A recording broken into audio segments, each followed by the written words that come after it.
Hello दोस्तों, खाना पकाने के बाद आपके बर्तन की हालत तो आप खुद जानते हैं कि कैसे काले पड़ जाते हैं और दाग धब्बे पड़ जाते हैं।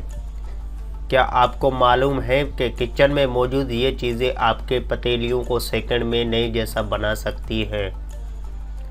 किचन के कामों में एक मुश्किल काम होता है गंदे पतीले, जो दोबारा चमकाना, जिसके लिए हम मुख्तलिफ़ किस्म की डिश वॉश का इस्तेमाल भी करते हैं, लेकिन वो उस काम के लिए कारआमद साबित नहीं होता।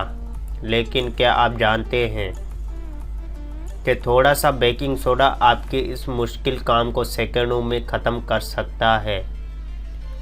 इसके लिए आपको हमारी बताई गई टिप्स इस्तेमाल करनी पड़ेंगी। नंबर 1 पर आता है, पतीले में बेकिंग सोडा छिड़कें और उसको स्टील के जूने से रगड़ें।